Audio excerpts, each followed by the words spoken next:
¿Qué tal? Bienvenidos. Hoy nos metemos de lleno en un tema que, la verdad, a veces puede parecer un laberinto: las leyes del Antiguo Testamento. Y saben, la clave para entenderlo todo podría estar en una pregunta que el mismo Moisés hizo hace miles de años. ¿Qué nación grande hay que tenga estatutos y juicios tan justos como estos?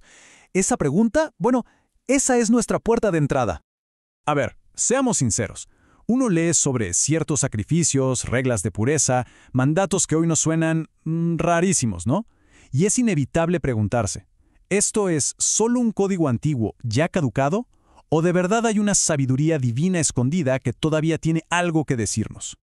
Y es que es una sensación súper común, ¿eh? Claro, esas leyes se dieron en un mundo muy pero muy distinto al nuestro. El contexto cultural, el pacto, todo era diferente. Pero, ¿y si detrás de lo que parece pura confusión hay una lógica impresionante y una gracia que nos dejaría con la boca abierta? Bueno, justo a eso vamos, a sumergirnos.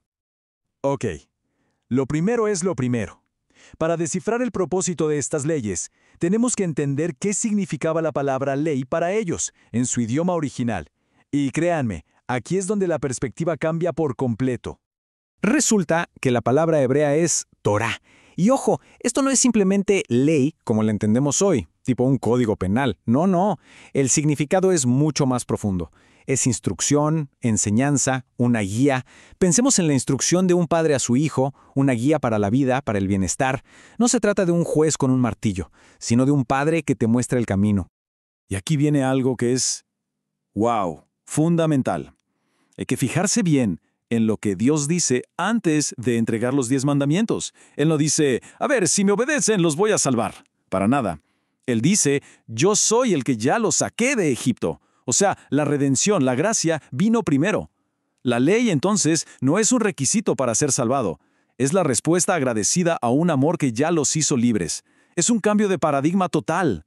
Bien, la pregunta del millón es, ¿cómo hacemos para entender bien esa instrucción paternal, pero miles de años después? Necesitamos, digamos, un puente seguro que una su mundo con el nuestro.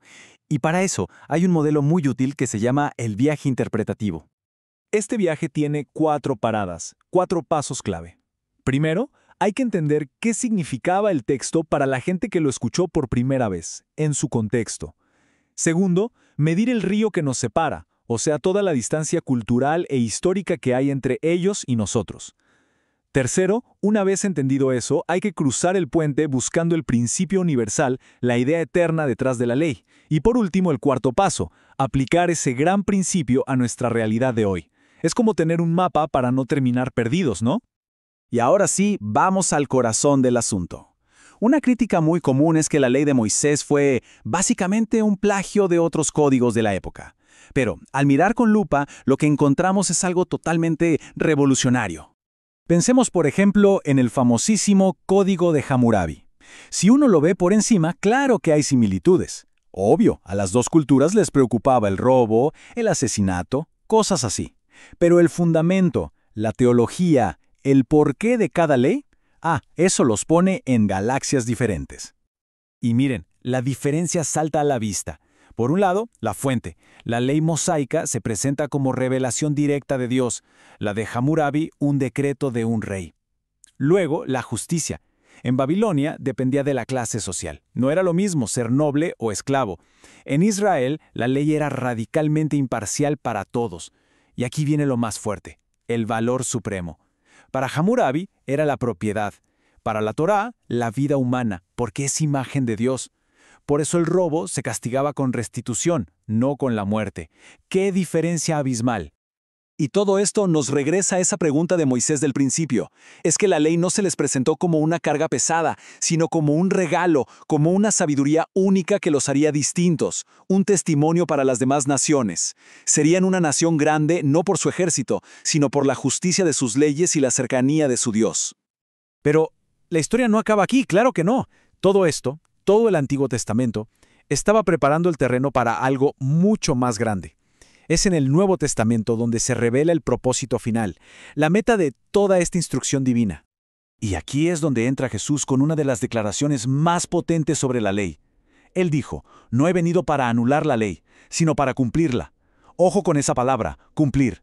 En el griego original, pleroo no significa solo obedecer, no, significa llevar algo a su plenitud, a su meta, completarlo.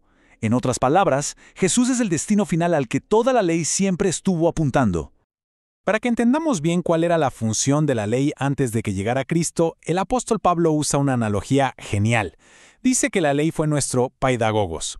¿Y qué era eso? Bueno, en el mundo grecorromano, un paidagogos era un esclavo de confianza encargado de cuidar, proteger y disciplinar al hijo de la familia, hasta que éste llegara a ser mayor de edad. Era como un tutor, un guardián estricto, pero su trabajo era temporal. ¿Y cuál era la chamba de este tutor de esta ley? Pues 3 cosas. Primero, nos mostró el pecado. Fue como un espejo que nos enseñó qué tan mal estábamos. Segundo, al ponernos enfrente del estándar perfecto de Dios, nos hizo ver que era imposible cumplirlo. Nos mostró nuestra necesidad de un Salvador. Y tercero, como un buen guía nos llevó de la mano directo a Cristo.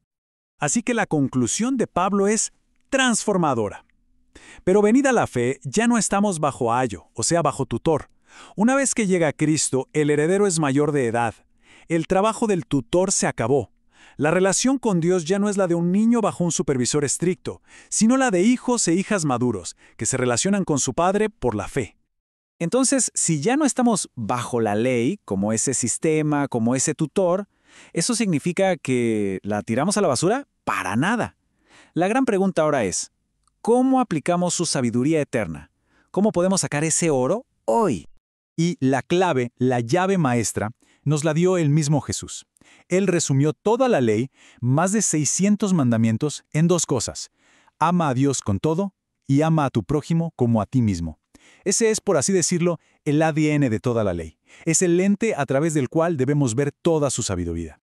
Así que para llevar esto a la práctica, aquí va un modelo. Para cualquier ley del Antiguo Testamento, primero hay que preguntarse, ¿qué significó originalmente para Israel? Segundo, ¿cómo se relaciona con la obra de Cristo? Tercero, ¿cuál es el principio universal, la verdad eterna que esconde? Y por último, ¿cómo aplicamos ese principio hoy como una expresión de amor a Dios y a nuestro prójimo? Al final del día, la ley del Antiguo Testamento no es un código de reglas frías y obsoletas. No, es la instrucción de un Padre sabio y amoroso. Una guía que, cuando la vemos a través de la lente de Cristo, sigue iluminando nuestro camino. Así que la pregunta final es esta. Al ver la ley de esta forma, como la instrucción de un padre, ¿cómo ilumina nuestro camino hoy?